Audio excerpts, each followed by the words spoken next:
I'm one lit teacher. Today I'm going to talk about Shakespeare's Sonnet 18. Shakespeare's Sonnet 18 is probably the most famous sonnet in all of English literature because it begins with the famous line, "Shall I compare thee to a summer's day?" People who have never studied Shakespeare or read this poem know this line. This is an English sonnet or a Shakespearean sonnet because Shakespeare was the most famous English sonneteer. All sonnets are 14-line poems written in iambic pentameter, but Shakespearean or English sonnets have this very particular rhyme scheme, A, B, A, B, C, D, C, D, E, F, E, F, G, G. So there's a development of 3 quatrains and then a couplet. And so even though the poem isn't broken into stanzas, we see these units that are separate from one another, which I'll point out to you in the next slide. The theme is introduced in quatrain 1. In this poem, it's introduced in the first line. And then the theme is developed in quatrain 2. It could be further developed in quatrain 3 or perhaps turn around in tone or theme in quatrain 3 if the volta occurs there, which it does in this poem, which again I'll show in the next slide. Sometimes the volta occurs in the couplet, but in either event, the couplet brings a resolution to the poem.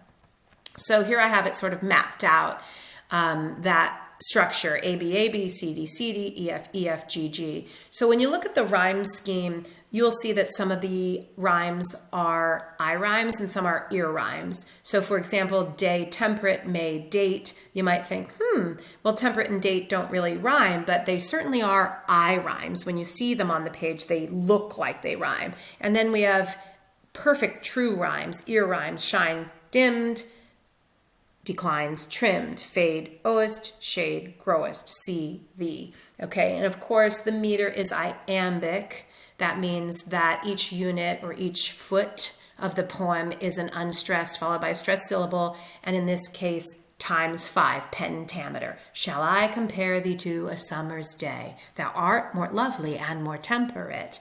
This is the meter that is thought to most closely mirror or pattern our cadence of speech in English language whenever we speak, the sort of rise and fall of the stressed and unstressed syllables of our language. When you look at this poem, again, you don't see a break in the stanzas with spaces, but if you look carefully, you'll see that the punctuation and the transition words help with that. So for example, I've underlined the period at the end of quatrain 1 after date. At the end of quatrain 2, line 8, we have a semicolon which kind of connects the next idea but still separates it, but for the contrast. And then at the end of quatrain 3, a colon which sort of signals, and then here's the end of the argument that follows. The transition words help as well. So we have an argument that begins, shall I compare thee to a summer's day? And then quatrain 2, sometime the theme develops, but in quatrain 3 there is a contrast or a counter argument, and so in the couplet where the resolution occurs. So I always tell my students, if you're not sure what the poem or the piece of literature is about, look for the repetition. This is always a key to unlocking theme. So I'm going to use color marking here, and I've underlined in red some of the most important repeated words. Summer, more, summer, fair, fair, eternal, summer, fair, eternal. And then this, which doesn't seem like an important word for meaning, which I'll talk about a little bit later. But the key words for meaning are summer, fair, eternal. There's this idea here about whether or not the beauty or fairness of summer can be eternal. So that's the sort of basic idea we can start with. Another form of repetition is anaphora. This is where the repetition of words or phrases occurs at the beginnings of lines. In this case, it's not so much carrying any real meaning as it is helping with the momentum of the poem and moving the quatrains along in the development of the theme. And summer, and often, and every, nor lose, nor shall, so long, so long. So moving from here, another kind of repetition, really, if you think about it, is the creation of motifs or sort of mini themes through images and ideas that are repeated. So I've marked here the time motif in blue and the season or weather motif in green. So time, day, May, summer's leaves, too short, nature's changing course, eternal time. Again, there's this idea about beating the clock. Okay, seasons and the weather that goes along with the season of summer are sort of parallel then with the time. Summer, temperate, rough winds. May, too hot. I will say it's true. Nature's changing course, summer, and then shade, which is the opposite of that too hot sun, sort of a little respite in the shade. So continuing on, now I'm looking for some new layers to try to figure out even more clearly what the poem is about. Looking for figurative language, I see the use of antithesis, metaphor, personification that kind of help to really construct the imagery.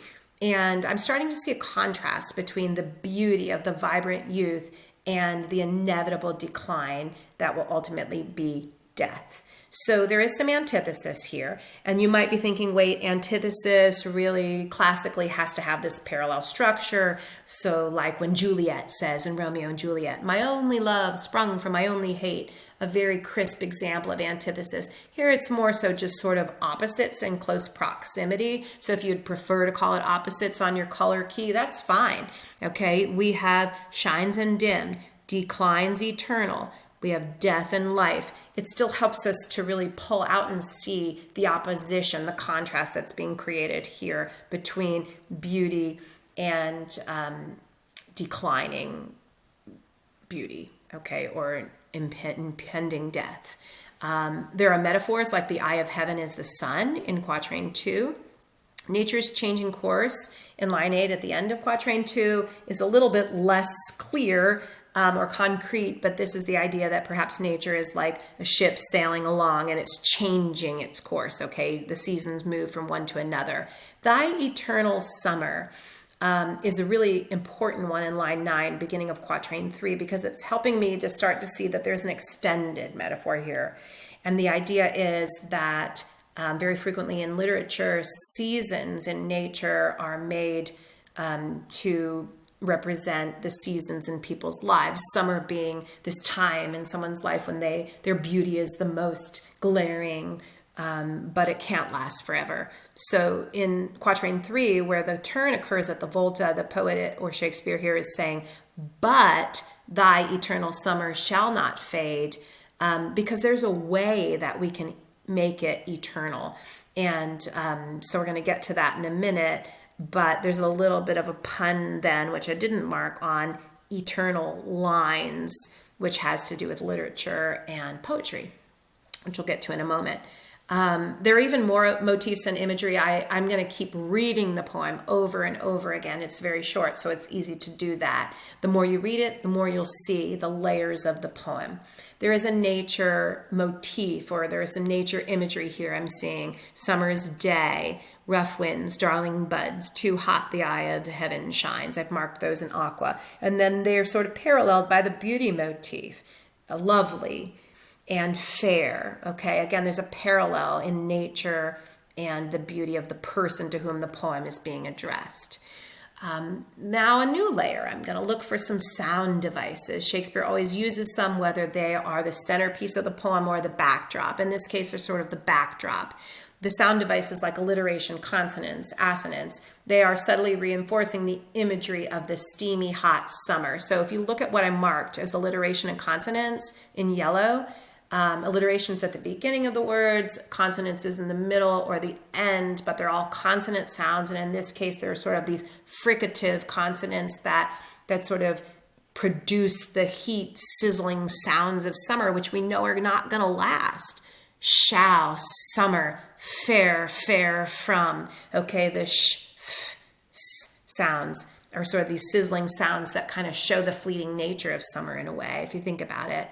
The assonance in the poem is the long vowel sounds. I'm going to say not as important. They're more soothing, the, lovely, breathe, see. And so they probably become more important in the end, where the poem resolves to this more peaceful idea that, okay, I can eternalize you. And we'll get to that a little bit more as we move forward. So another kind of repetition I see is when I look at the pronouns, I see that the personal pronouns show me this is a personal poem. I, thee, thou. This is a personal poem. The speaker of the poem is probably Shakespeare himself. He is writing the poem to an audience who is a beautiful young person. I am really looking at the poem as an individualized unit here, but if you were looking at the poems of Shakespeare as a collective unit, you might know that there are 154 sonnets in the sonnet cycle, at least of poems that we have surviving, and that many of them are addressed to a young man. This poem then would be part of that set addressed to the young man. Whether you want it to be addressed to a young man or a young woman, it's really irrelevant. A beautiful youth whose beauty is fleeting. The poem then becomes an apostrophe, actually an extended apostrophe, where the poet is speaking through the whole thing to this person who will never reply.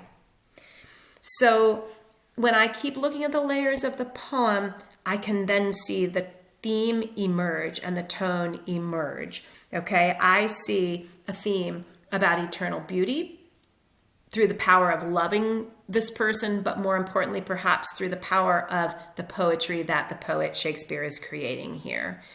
We'll get to that a little bit more in a moment. The tone begins an admiring and affectionate one in quatrain 1, and then it shifts a little bit in quatrain 2 with the transition sometime. It becomes a little more challenging and a little more negative. Then it turns again in quatrain 3 with but, becoming more confident, sort of challenging death.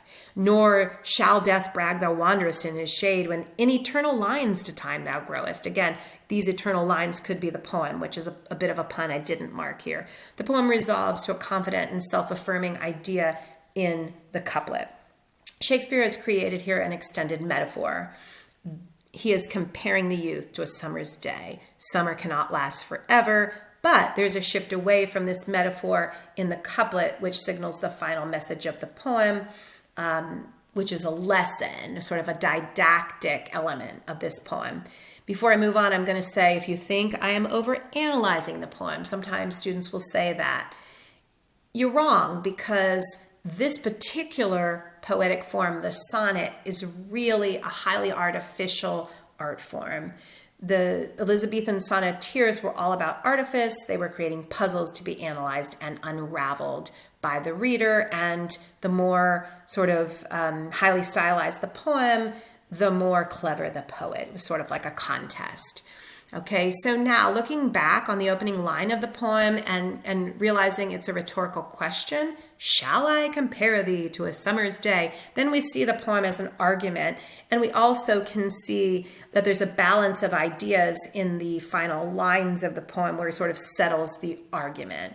It turns out to be, as I said, a didactic poem or an instructive poem. It's perhaps a little bit ironic because Shakespeare is saying essentially how great he is as a poet because his message is in the poem going to live forever. And that's perhaps a little bit arrogant. But then again, here we are over 400 years later still reading this poem. So in a way, Shakespeare is right to say this. He has eternalized or immortalized the beauty of this person in the writing of the poem, even though we don't know exactly what the person looks like. It turns out to be more about the poem itself in the end than the actual person to whom it is addressed. So, shall I compare thee to a summer's day? Well, you could, and Shakespeare is saying that you could, but that the nature of beauty is that it is fleeting, and beauty, after all, is in the eye of the beholder. So beauty lasts longer when it's accompanied by a loving eye, but it lasts even longer and could perhaps be immortal when it is captured through an art form, in this case, a sonnet. Today, it might be a photograph or some other kind of art that didn't exist in Shakespeare's day, but beauty can be captured and immortalized through art. So long as men can breathe or eyes can see, so long lives this, and this gives life to thee.